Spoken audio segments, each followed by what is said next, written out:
नमस्कार, welcome to Pragati coaching. मैं Neeraj Yadav discuss कर रहा हूं भारतीय संविधान का आर्टिकल 30 क्या है।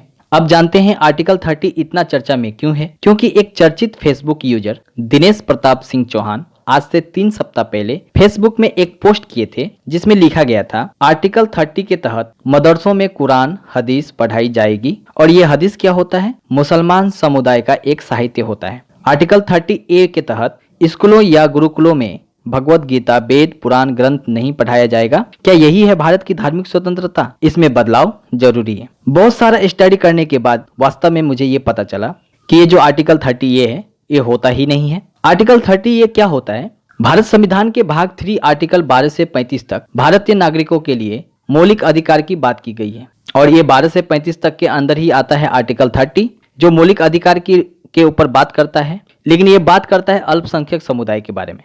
आर्टिकल 30 को समझने के पहले सबसे पहले जान लेते हैं अल्पसंख्यक समुदाय आर्टिकल 28 और आर्टिकल 29 क्या होता है।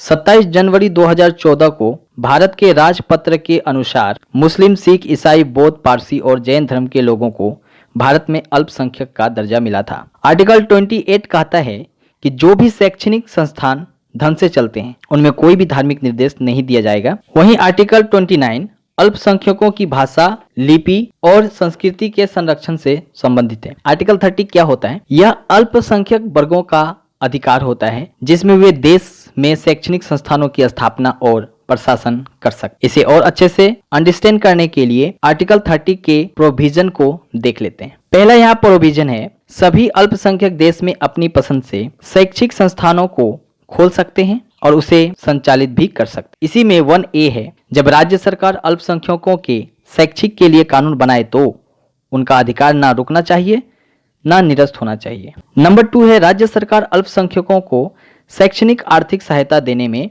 भेदभाव नहीं करेगी।